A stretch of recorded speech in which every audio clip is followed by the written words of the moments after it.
Blood for the Blood God. Let's take a look at my top 5 picks for the World Eaters. Thanks to Games Workshop for sending the index cards through so I can make this video, and we're going to kick off with Lord Invocatus. I wasn't going to do Angron because Warhammer community already showed everyone what Angron does, but Lord Invocatus can join 8-bound, Exalted 8-bound and Khorne Berserkers, and to be fair, his party trick hasn't changed from the codex that only came out like 2 minutes ago. Road of 8 bloody steps. At the start of the battle, before any moves are made using the Scout's ability, you can select up to 2 friendly World Eaters infantry units within 6 inches of this model that do not have the Scout's ability. Until the end of the battle, all models in the selected units have the Scout's ability, and he has Scouts 6. So him and the 8-bound that he's joined, or Khorne Berserkers that he's joined, along with 2 units of 8-bound, Exalted 8-bound or Khorne Berserkers, or anyone with a World Eaters infantry unit, to be honest, within 6 inches of him, move 6. So free pre-game move.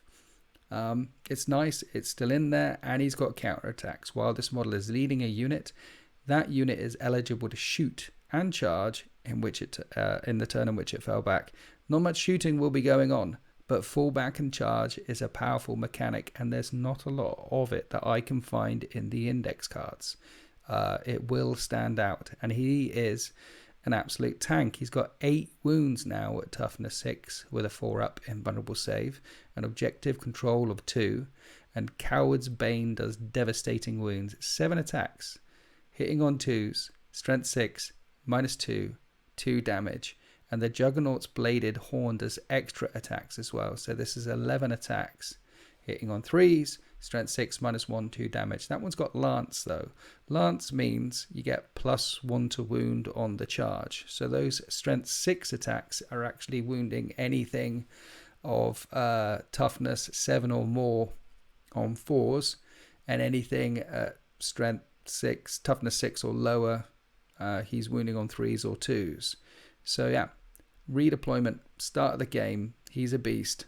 I can see him coming in a lot of World Eaters lists, particularly with that fall back and charge ability. Next up, I wanted to highlight the 8-bound, not the Exalted 8-bound, because I think 8-bound are good enough now. Exalted 8-bound and 8-bound both have a 5+ invulnerable save. I think the Exalted ones used to have a 4-up invulnerable save, but now they all have a 5-up invulnerable save, toughness 6, 3 wounds, 5-up invulnerable save, beacon of range. While a friendly World Eaters unit is within 6 inches of this unit, each time a model in that unit makes a melee attack, re-roll wound rolls of 1. If that attack targets a unit that's below half strength, re-roll all wound rolls. And the guys have a lot of attacks. Exalted 8-bound, 6 attacks, strength 5, -2, 2 damage. That means a unit of 6 of these is pumping out 30 attacks at strength 5, -2, 2 damage. And then the champion, you're probably going to give the Lacerator to. So that's 34 attacks. And the 4 extra attacks will be strength 9, -3, -2, 3 damage. And you stick the Juggernaut in this unit. They're falling back and charging as well. 8-bound look good. They're going to be spilling blood all over the place. Talk about spilling blood all over the place. It wouldn't be a World Eaters top 5 without Kharn, the Betrayer. Gorechild, 8 attacks, strength 6, -2, 3 damage. He can kill Terminators. And while this model is leading a unit, each time a model in that unit makes an attack, re-roll a hit roll of 1 and re-roll wound roll of 1. Now, he can only lead Khorne Berserkers, but re-rolling hits of 1, re-rolling wound rolls of 1 in a large unit of Khorne Berserkers is a great idea. But he is Kharn the Betrayer. So at the end of your charge phase, if this model is leading a unit that's not within engagement range of 1 or more enemy units. So in turn 1, at the end of your charge phase, if Kharn the Betrayer isn't in close combat, you must take a leadership test for this model. He's leadership 6, but he's got to hold on to the butcher's nails. And if he's failed, he kills a guy. A bodyguard model of your choice in that unit is destroyed. Now, I'm assuming if you stick Kharn inside a Rhino, then at the end of your charge phase, if this model is leading a unit, you don't need to take a leadership test because technically they're not on the battlefield. They're inside a Rhino.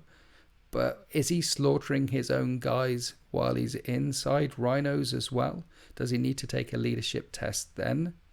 Or is this particular rule going to need some clarification from Games Workshop? Maybe when he's camped up inside the box, he can't see any blood yet. He can't see any of the battle yet. Maybe he's in better control of the butcher's nails and won't slaughter people. Berserk friendly. If he's destroyed by a melee attack, he can still fight. So Khan the Betrayer with a unit berserkers, re-rolling hit rolls of 1, re-rolling wound rolls of 1, trying to pass those leadership tests so he's not killing his own guys. I love him. Let's take a look at Khorne berserkers. Not much has changed from the codex that came out 2 minutes ago, but they are one of the top 5 picks because the blood surge ability is still in there. You can still blood surge forward and use that blood surge to get in to close combat in your enemy's shooting phase. You have to lose Khorne berserkers in the shooting phase to blood surge forward, but again, you could lose a Khorne berserker from one shooting attack, blood surge forward d6 inches, lose another couple of Khorne berserkers from another shooting attack, and blood surge forward another d6 inches, and get free movement up the battle grid with Khan the Betrayer locked in a thing, re-rolling hit rolls of 1, re-rolling wound rolls of 1. And as you can see from their close combat weapons, we're not interested in the pistols. Berserker Chainblade, strength 5 -1, 1 damage at 4 attacks, and the Khornate Eviscerator, which is basically a massive axe which acts like a power fist.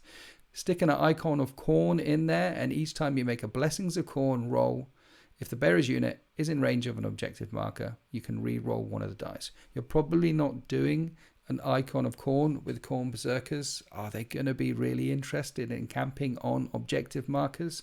That's why you bring the little jackals and the weaker units, right? Or a tank or something. Then I had to highlight the World Eater's Mauler Fiend because this thing is busted. He's tough as all hell now. Toughness 10 with 12 wounds and a 5+ invulnerable save.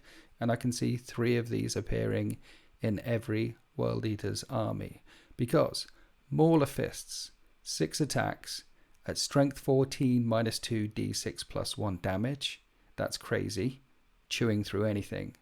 And then Lasher Tendrils, extra attacks. So you're always going to be sticking Lasher Tendrils on them instead of the Magna Cutter Melter. For another 6 attacks, strength 7 -1, 1 damage. 12 attacks, all hitting on 3s, all at strength 7 or higher. On a toughness 10 chassis with a 5+ invulnerable save and 12 wounds. The Scent of Blood. Each time you make a charge roll for this model, if one or more of the targets of that charge are below their starting strength, they just have to have lost 1 model, then add 2 to that roll. So +2 to charge if the enemy unit that you're charging has lost a model.